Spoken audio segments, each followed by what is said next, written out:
जरा सोचो एक ऐसी जेल के बारे में जो हजारों एकड़ में फैली हो, जहाँ से निकलने का कोई रास्ता ना हो और जान का खतरा हद से ज्यादा। कहानी की शुरुआत होती है आज से हजारों साल बाद, जब इंसानों ने धरती छोड़कर अलग अलग ग्रहों पर बसना शुरू कर दिया। कुछ ग्रह तो बढ़िया निकले, लेकिन कुछ के अंदर ऐसे अजीबोगरीब खतरनाक जानवर रहते थे जिनसे इंसानों को बहुत खतरा था, और इस पूरे ब्रह्मांड पर सिर्फ एक सरकार राज करती थी। इसके बाद हम इसी तरह के टाइटेनियम नाम के ग्रह को देखते हैं, जहाँ लोगों ने अपना एक शहर बसाया और ऐसा सिस्टम बनाया जहाँ इंसानों की हर हरकत पर नजर रखी जाती थी। फिर हम क्रिस्टी नाम की एक लड़की को देखते हैं जो इस प्लेनेट पर जेल में थी। इसके बाद हम ऐसे ही 10 कैदियों को देखते हैं जिन्हें शहर से निकाले जाने की सजा दी गई थी। यहाँ किसी को भी मौत की सजा नहीं दी जाती थी, बस शहर से निकाल देते थे, क्योंकि शहर से बाहर यहाँ बहुत ही खतरनाक जीव रहते थे जो मौका मिलते ही उन्हें मार डालते। कैदी अब यहाँ से भागकर कहीं नहीं जा सकते थे, तो इस जगह को एक खुली जेल भी कहा जाता था। अब इन 10 कैदियों को खतरनाक दलदल में से गुजरते हुए पैराडाइज आइलैंड्स तक पहुँचना था, लेकिन सच तो ये था कि आज तक कोई पैराडाइज आइलैंड्स तक पहुँच ही नहीं पाया था।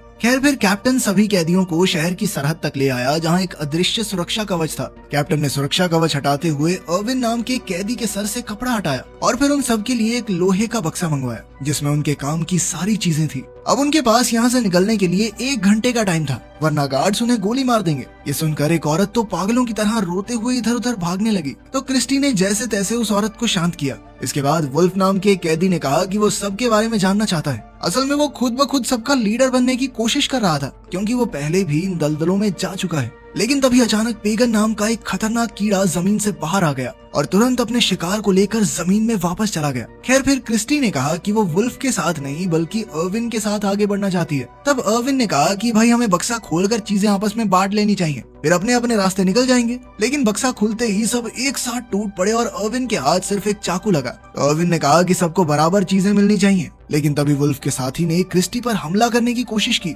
मगर अर्विन ने उसी वक्त उसकी गर्दन पकड़कर सबको धमकी दी कि एक दूसरे पर हमला करने का अंजाम अच्छा नहीं होगा। आखिरकार वुल्फ ने उन्हें उनका हिस्सा दे दिया, लेकिन फिर अर्विन ने कुछ खाने की चीजें उनको देने के बदले उनसे वो खाली बक्सा मांग लिया, जिसके लिए वुल्फ खुशी खुशी तैयार हो गया। तभी महल से आवाज आई कि कैदियों को अभी के अभी यहाँ से निकालना होगा, तो वुल्फ ने अपनी टीम को आगे बढ़ने का ऑर्डर दिया। वहीं अर्विन और क्रिस्टी ने भारी बक्सा अपनी कमर पर बांधा और अपने रास्ते निकल पड़े। तभी अचानक महल से हमला हुआ और सभी लोग पत्थरों के पीछे छुप गए। तब अर्विन को एहसास हुआ कि असल में ये हमला उसे मारने के लिए किया गया था। उसने क्रिस्टी को अपने साथ रेंगते हुए आगे बढ़ने को कहा। फिर जल्द ही वो एक सुरक्षित जगह पर आ पहुंचे और तब अर्विन ने देखा कि वुल्फ की टीम भी उनका पीछा कर रही है। इसके बाद क्रिस्टी ने अर्विन से पूछा कि क्या सच में पैराडाइज आइलैंड नाम की कोई जगह है भी। इस पर अर्विन ने जवाब दिया कि अगर वो जगह ना होती तो सरकार के लोग उन पर हमला क्यों करते। गार्ड्स को पूरा यकीन था कि अर्विन रास्ते में ही मारा जाएगा। खैर, अर्विन ने कहा कि वो पहली बार इस रास्ते पर जा रहा है, लेकिन उसे यकीन है कि वो जरूर कामयाब होगा।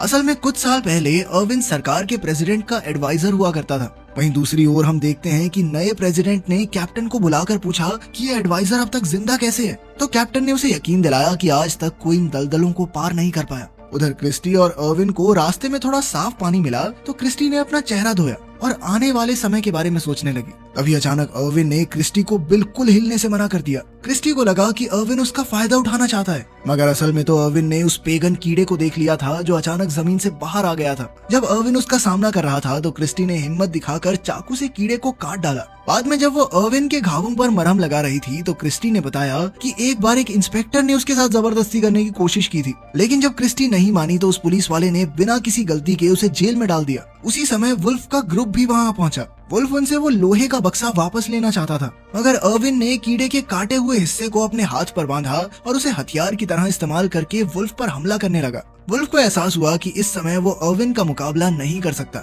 इसीलिए उसने अर्विन और क्रिस्टी को जाने दिया, लेकिन फिर भी वो उनका पीछा करते रहे। असल में वुल्फ चाहता था कि वो दोनों आगे चलकर पहले दलदल में फंस जाएं, ताकि उनके ग्रुप को आने वाली मुसीबत का पहले ही पता चल जाए। कुछ समय बाद अर्विन को जमीन से पेगन्स निकलते दिखाई दिए, तो उसने क्रिस्टी को चुपचाप नीचे लेट जाने को कहा। ऐसा करते ही बहुत सारे पेगन्स अचानक जमीन से बाहर आ गए और वुल्फ के ग्रुप पर हमला कर दिया। वो कई कैदियों को अपना शिकार बनाकर जमीन के अंदर ले गए। उधर प्रेसिडेंट ने कैप्टन से अर्विन के बारे में पूछा, तो कैप्टन ने बताया कि उसका एक खास आदमी अर्विन के पीछे लगा हुआ है इधर रात होने पर अर्विन और क्रिस्टी एक जगह पर रुक गए और अर्विन उसे अपनी पूरी सच्चाई बताने को तैयार हो गया। लेकिन इससे पहले कि वो कुछ कहता, क्रिस्टी थक हार कर वहीं सो गई। बाद में जब उनकी आंख खुली तो उसे अजीबोगरीब आवाजें सुनाई दी और सामने से हजारों की तादाद में कीड़े उनकी तरफ बढ़ रहे थे। क्रिस्टी डर के मारे तेजी से दौड़ी, मगर अर्विन ने उसे तुरंत पकड़कर लोहे के बक्से में डाला और खुद भी अंदर लेटकर ढक्कन बंद कर दिया। इसी तरह वो कीड़ों के आतंक से तो बच गए, मगर उनके बक्से का ढक्कन बुरी तरह टूट गया।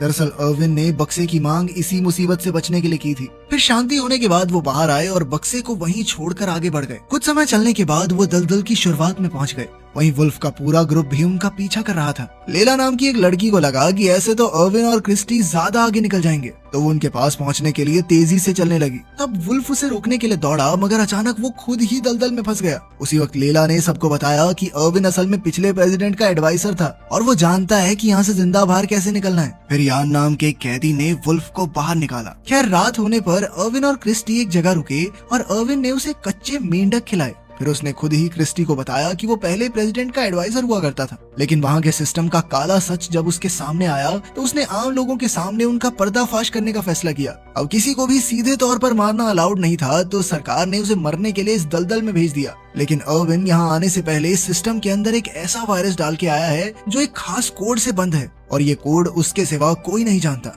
अब जल्द ही सिस्टम ठप होने वाला है, कोई हथियार कोई कैमरा काम नहीं करेगा और लोग फिर अपनी मर्जी से एक नया सिस्टम बना सकेंगे। ये सब सुनकर क्रिस्टी ने कहा कि फिर तो सरकार के लोग हाथ धोकर उसके पीछे पड़ जाएंगे, मगर अर्विन ने कहा कि उसे पूरी उम्मीद है कि तब तक वो यहाँ से बचकर निकल जाएंगे। वहीं दूसरी ओर शहर में सरकार का सिस्टम ठप होना शुरू हो गया था। सबसे पहले कम्युनिकेशन सैटेलाइट्स ने काम करना बंद कर दिया। फिर अगली सुबह हम देखते हैं कि लेला और बाकी कैदी जो वुल्फ का ग्रुप छोड़कर आगे बढ़ गए थे, उनका सामना रास्ते में कुछ जंगली लोगों से हुआ। उनकी चीखें जब क्रिस्टी तक पहुंची तो वो दुखी होकर रोने लगी। वो उस इंसान को कोसने लगी जिसने ये सजा बनाई थी, लेकिन असल में किसी को ना मारकर यूं खुले में छोड़ देना अर्विन का ही आइडिया था। ये सुनकर क्रिस्टी को बहुत गुस्सा आया और वो रोते हुए अर्विन पर चिल्लाने लगी। उधर वुल्फ को पत्थरों के पीछे उसके ग्रुप के लोग छिपे हुए दिखाई दिए। तब अपनी जान बचाने के लिए लेला ने वुल्फ को बताया कि उसे प्रेसिडेंट के एडवाइजर को मारने का ऑफर मिला है। अगर उसने अर्विन को मार दिया तो सरकार का हेलीकॉप्टर उसे लेने आएगा। अब वुल्फ के दिमाग में एक आइडिया आया कि अगर वो लेला को ही खत्म कर दे तो सरकार शायद उसे भी ऑफर दे देगी।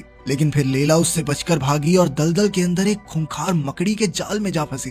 वो बेचारी वहीं तड़प तड़प कर मारी गई। जब कैप्टन को खबर मिली कि उनकी जासूस मारी गई तो उसने सार्जेंट मैटियस को हथियार देकर एडवाइजर को मारने के मिशन पर भेजा। वहीं दूसरी ओर वुल्फ का एक और साथी रास्ते में मारा गया। इधर यान ने अर्विन और क्रिस्टी के पास जाकर उन्हें भटका दिया, जिससे अर्विन वुल्फ के जाल में फंस गया। वुल्फ ने अचानक उसे बांधकर कैद कर लिया था और अब वो उसे मारना चाहता था ताकि सरकार उसे आजाद कर दे। अब कोई और चारा नहीं था, इसलिए अर्विन ने क्रिस्टी को भाग जाने को कहा, पर क्रिस्टी ने अचानक उसे चूम लिया। इधर वुल्फ ने अर्विन को खड़ा होने को कहा, मगर अर्विन उसकी एक सुनने को राजी नहीं था। इसीलिए वुल्फ को उसे अपनी पीठ पर उठाकर आगे बढ़ना पड़ा। वहीं हम देखते हैं कि सार्जेंट मैटियस और उसका ग्रुप पुरानी जेल के खंडरों में पहुंचे, जहां कई खूंखार अपराधी रहते थे। जल्द ही वुल्फ भी वहां पहुंच गया। फिर उसने अर्विन और क्रिस्टी को एक जगह पहुंचाया और सार्जेंट मैटियस से डील करने पहुंचा, लेकिन उनकी बातचीत के बीच ही अर्विन वहां से भाग निकला।